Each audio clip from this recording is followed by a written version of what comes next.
در آغاز هفته نو من شعله گلخوجه شما را از استودیوی مرکزی رادیو آزادی در پروگرام روی دارم. روز بخیر. در برنامه 20 اکتبر اطراف این موضوع صحبت خواهیم کرد.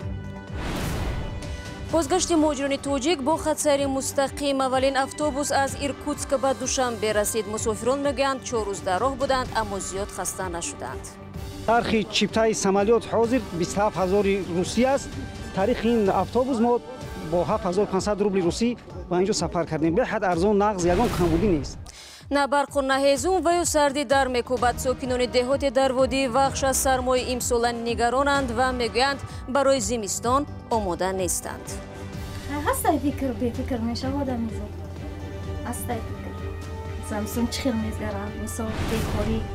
و غلغله شهری که باستانشناسان افغان و فرانسه به جستجوی آن پرداختند بازیافت و بیانگریانند که این شهر زمان شکوفان بوده است.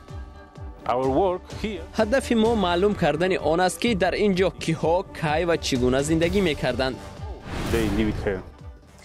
اما شروع میکنیم از آن که چند از لیدران غیر رسمی در ولایت مختار بدخشان از جمله تولی بیانبکف از ایتیوم اعلان شده نسبت به آنها نگرانی کردند. هفته گذشته مقامات انتظامی 5 ساکن شهر خوروغ و نویه شغنان را سرکرده های گروه های جنایتی نام بردند. این 5 نفر روز دوشنبه به داستانی ولایت بدخشان رفته از مقامات پرسیدند که این ایتیوم بر چه اساس یافته است. تولی بیانبکف میگوید محمد باقر، فیادگور محمد اسلامов، خورسند مزارف، منور شنبی و حال در دوستانه قرار دارند و بعد بیرون آمدن دایر به نتیجه ملاقات خود صحبت خواهند کرد. ایانبکف تنها گفت او و دیگر همراهانش خود را بیگناه می‌حسابند و اتهام مقامات را به پایه می‌دانند. نخستین اتوبوس شرکت ایشن اکسپرس که رسانی ما قبل مستقیما از پایتخت تاجیکستان به روسیه سفر کرده بود به دوشنبه برگشت. ده مهاجری که مسافرین اتوبوس بودند از این سفر طولانی ظاهرا قناعتمندند. آنها شرایط نقلیات مسافر بر را بهتر از اتوبوس‌های می‌دانند که قبلا آنها را در نیمه راه می‌گذاشتند و یا سری وقت به منزل نمی‌رساندند. برای یوسفی دیروز به پیشواز مهاجران رفته بود و این گزارش را فرستاد. گروهی 47 نفری مهاجرین کاری تاجیک باری اول مستقیم از روسیه با اتوبوس‌های شرکت ایشن اکسپرس به تاجیکستان برگشتند. روز یکشنبه 21 اکتبر مسافران مهاجر را در автовокзال دوشنبه نزدیکان و دوستان استقبال کردند. نرخ چیپتای سمالیات حاضر 27000 روسی است. تاریخ این اتوبوس ما با 7500 روبل روسی با اینجا سفر کردیم. به حد ارزان نقض یگان کمبودی نیست. مسافران راه 5200 کیلومتری از شهر ایرکوتسک تا دوشنبه را در 4 شبانه روز پشت سر کردند.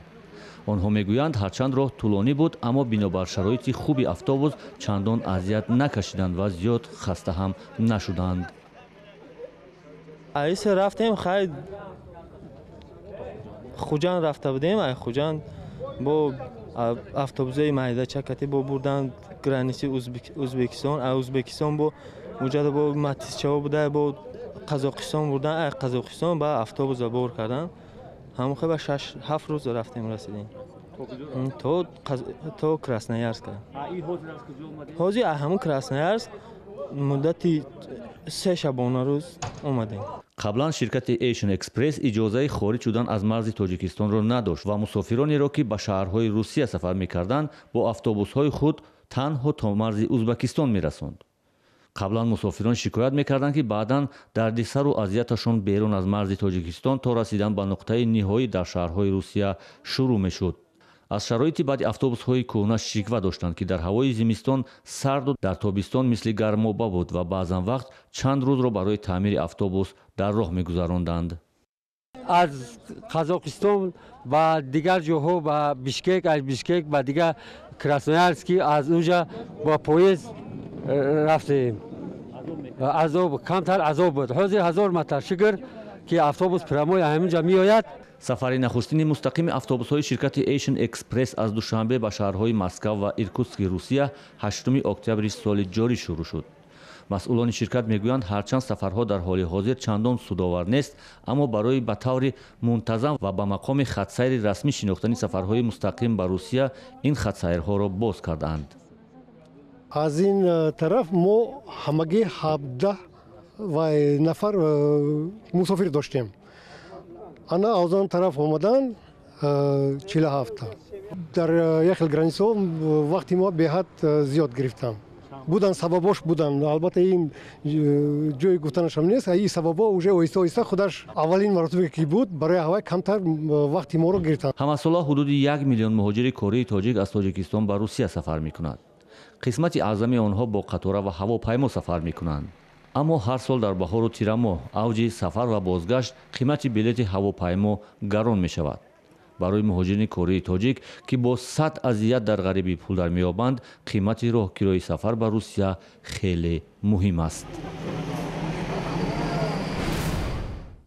رو می‌آوریم به موضوع دیگر. شرکت برق توجیک محدودیت انتقال نیروی برق را در بعضی از مناطق کشور اعتراف کرد.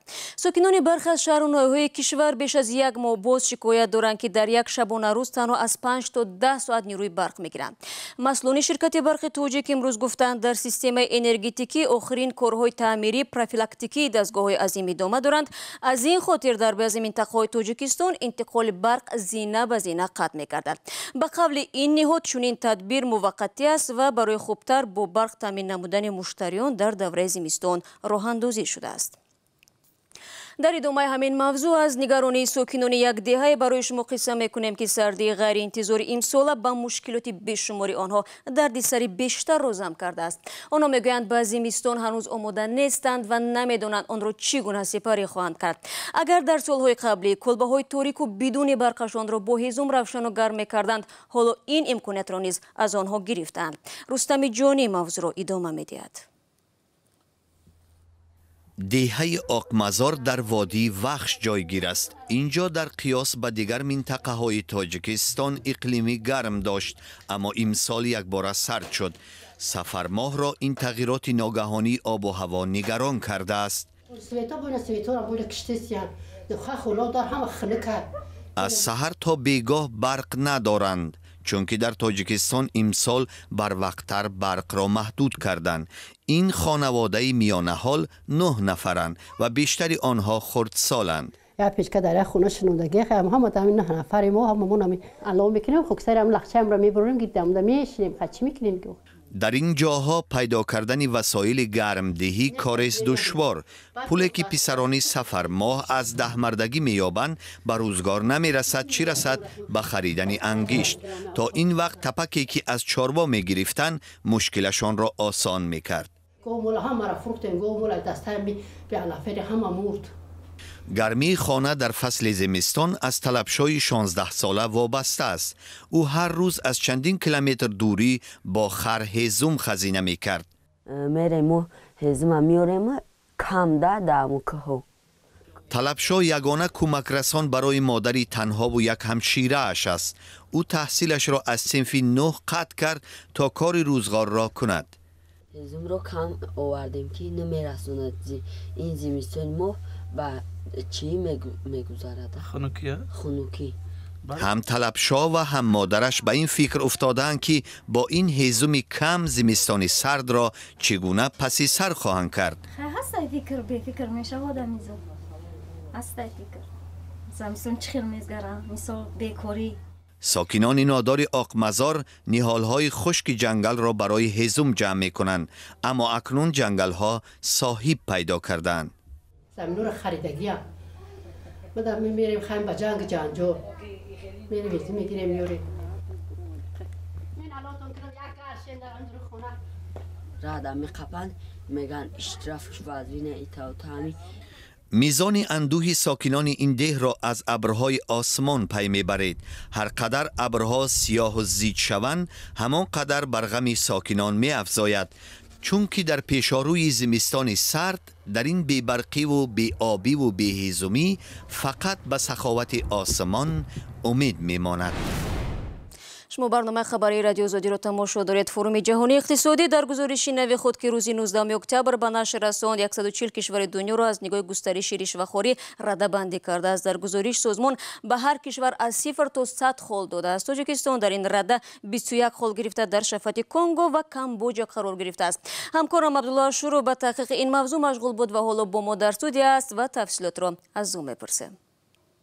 عبدالله سلام، نخست بگو که 21 خال تاجیکستان در این ریتینگ چی معنا دارد؟ یعنی میزان فساد در قیاس با دیگر کشورها بلند است؟ салом шаҳло. форуми ҷаҳонии иқтисодӣ тавре худат ҳам ишора кардӣ, сатҳи ришватхориро дар 140 кишвари ҷаҳон баҳо додааст. кишваре ки 100 хол дорад аз фасод орӣ аст. кишварҳое ки сифр доранд ва ё рақами ба он наздик сахт фасодзада ҳастанд. Тоҷикистон 21 хол гирифт ва аз рӯи мизони фасод поёнтар аз Зимбабве дар канори кишвари африқоии Конго аст. аз нигоҳи ришватхорӣ каме бештар аз 10 кишвар аз Тоҷикистон қафо меистанд. бинобар арзёбии ин созмон танҳо кишварҳое мисли Сомалӣ ва Афғонистон мизони бештар аз фасодро дар Тоҷикистон доранд. аммо Абдулло, ин созмон аз рӯи кадом нишондиҳандаҳо сатҳи ришватхориро дар Тоҷикистон муайян кардааст ва то куҷо он мунсифона аст? шаҳло, форуми ҷаҳонии иқтисодӣ бо такя ба усулҳои созмони Transparency International ё шаффофияти байналмилал, созмоне ки ришватхориро дар кишварҳои ҷаҳон чен мекунад, сатҳи онро муайян кардааст. аслан ин радабандӣ бар асоси назарпурсии сокинони Тоҷикистон таҳия мешавад. аммо бархе аз коршиносон дар Тоҷикистон мегӯянд меъёрҳои ин созмонҳо мунсифона нест ва урфу одат ва фарҳанги миллии тоҷиконро ба инобат намегирад. барои мисол, Али Акбар Абдуллоев, мудири маркази ҷумҳуриявии тарғиби маърифати зидди коррупсионӣ мегӯяд, масъулони Transparency International пешниҳодҳоеро ба мисли биёед як пиёла чой нӯшем ё ишораи мо дар хидмат ҳастемро коррупсия эътироф мекунанд. ба таъкиди Али Акбар Абдуллоев, бинобар урфу одат ва фарҳанги тоҷикӣ, мансабдорон гоҳе аз рӯи эҳтиром кори ин ё он нафарро ҳал мекунанд ки хилофи қонун нест. аммо масъулони созмони Transparency International инро ҳам чун нишонаe аз тамаҷҷӯӣ ва ё коррупсия эътироф мекунанд. ба гуфта ин ҳамсӯҳбати мо, масъулони Transparency International аз Тоҷикистон талаб карданд ки пешниҳоди як пиёла чойро шакле аз зуҳуроти коррупсия эътироф кунанд. аммо Абдуллоев мегӯяд, Тоҷикистон ба ҳеҷ ваҷҳ ба ин намеравад, чун агар ин қабил муроотҳои оддӣ ва рӯзмарра ҷиноят эътироф шавад, аксарияти мардум паси панҷара хоҳанд рафт. фаҳмо Абдулло ва сипос барои дар хидмати мо буданд. аммо ман бинандаи азиз тану аминро ёдовар мешавам ки тибқи гуфтаи мақомоти оҷонсии зидди фасоди Тоҷикистон, имсол сегонаи ниҳодҳои фасодзада дар кишвар аз бахшҳои тандурустӣ, идораи замин ва маориф иборат аст. тақсимбандие ки доимо баҳсҳоро ба дунбол дорад ва мунтақидон мегӯянд оҷонсии зидди коррупсия фасодро бештар дар байни муаллиму табибон меҷӯяд. ва гурӯҳи муштараки бостоншиносони афғон ва фаронса дар садади пайдо кардани шаҳре ҳастанд ки ба бовари онҳо ғулғула ном дошт ва дар вилояти қадимаи Бомиён ҷойгир будааст. онҳо умедворанд далелҳоеро пайдо мекунанд ки шаҳри ғулғула замон як маркази тиҷоратӣ дар қаламравии Осиёи марказӣ будааст. Шодмони Ятим бо ҷузъиёти бештар. гурӯҳи бостоншиносон 3 сол боз дар Бомиён аломатҳои мавҷудияти шаҳри ғулғуларо меҷӯянд ки замоне зери сояи буддоиҳои вайроншуда қарор доштааст. ҳадафи мо маълум кардани он аст ки дар ин ҷо киҳо, кай ва чӣ гуна зиндагӣ мекарданд. ҳафриёдро Жулио Бендезу Сарменто, бостоншиноси шинохта бо гурӯҳаш раҳбарӣ мекунад. пули онро ҳукумати Итолиё медиҳад ва ЮНЕСКО тарҳро назорат мекунад. ба қавли Сармент, бозёфтҳои аввалия аломати он аст ки ғулғула як замон маркази тиҷоратӣ дар минтақа будааст. мо медонем мардум аз ҳама ҷо ба ин ҷо меоянд, аз Балху Осиёи марказиву ҷанубӣ, Ҳинду, Чин. ин ҷо як маркази калоне буд, чун роҳи асосие буд аз шимол ба ҷануб мерафт. бозёфтҳои иловагӣ баёнгари он будааст ки ғулғула аз асри 6 то асри 12-13 шаҳри шукуфоне буд. албатта таърихи исломиашро медонем. шояд қадимтар аз замони кушониён ва ё сосониён будааст. мо ҳафриёдро дар ҳамин самт мебарем. ба гурӯҳи фаронсавӣ 5 бостоншиноси афғон аз вазорати фарҳанг ва 20 донишҷӯ кӯмак мерасонанд. و بعد از اینکه پلان افریاتی ما در این ساعت ختم شد، ما پلان‌های ساختمانی دوباره بازسازی ساعت باستانی خود داریم و همین نقطه میرسانه که ما شما زوایای تاریک خود روز به روز روشن‌تر میسازیم. و بیننده عزیز، برای امروز برنامه خبر رو خلاصه میکنیم. اگر میخواد خبرگزاری‌های از این بیشتر رو پیدا نمایید، پس دعوت میکنیم به وبسایت ما www.azadi.org برید. فردا من شما رو با خبرهای تازه منتظر میشم. تا فردا، خدا نگهدار هر یکشون.